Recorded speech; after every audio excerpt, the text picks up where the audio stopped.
Welcome to the Soy Checkoff Check-In. I am your host, Chip Flory.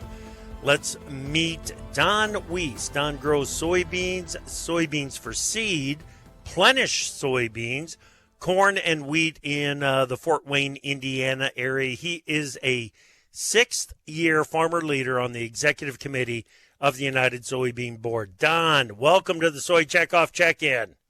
Great to be here today, Chip. All right, so give us an update of what's going on your farm this spring. Things off to a good start in northern Indiana? We're off to a great start, tying up some loose ends here on our own farm in regards to planting season, and we're optimistic for the growing season. A little bit cool. We would like to see it warm up a little bit and improve those growing degree days, but we're off to a good start overall. Yeah. And I think it's important for us to note that that's not the case everywhere in the Eastern Corn Belt, is it? No, we're fortunate in our area to be in a good place, but I know our friends in Ohio and even our friends in the states, southern Indiana, struggling with a little excess moisture. But you just never know each growing season how it's going to turn out, and we're not done up here yet. We're hoping for a strong finish. Right, gotcha.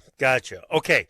Don, now stick with me on this because it's going to sound a little weird when I start, but June is Dairy Month.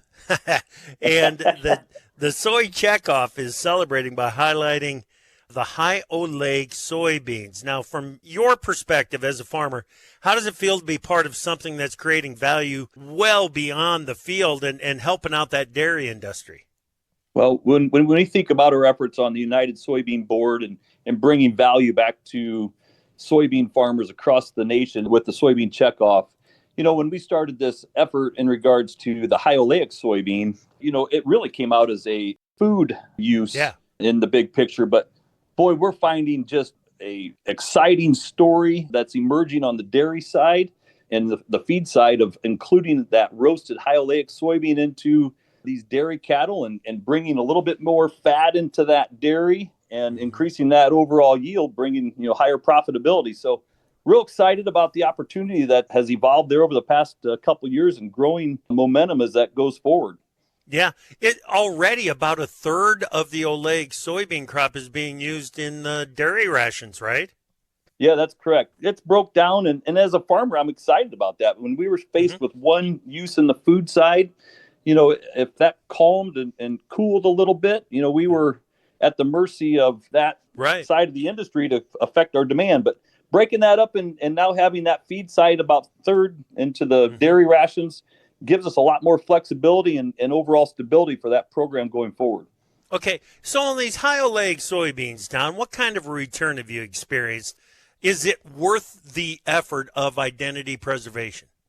Well, on our farm, we like to bring additional value or as much value to each acre as we can. So that was what really turned us into looking at the high oleic soybean initially, that premium above and beyond the pay that we would get for the traditional soybean.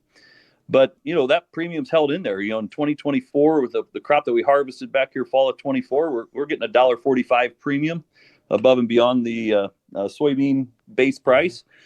And it's a little less than 25, but still a $1 premium. Naturally, we got to keep these segregated, and it takes a little bit more effort on spraying, but nothing that we can't overcome and accomplish. Yep. So would you encourage other producers to look at high oleic production on their farms? Well, I would definitely encourage farmers to look at this. We're now seeing high oleic with this growth in dairy being offered now in 16 states. I think that'll continue to increase and complement the dairy industry and where they're located across the country, as well as the food uses. That's still as important as ever, in getting this into the food side as well on that healthier oil for high oleic. So, I would definitely encourage any farmer to look into that to bring additional value to their soybean acre as they're looking to work through these lower prices and ways to overcome that and bring profitability back to their own farm.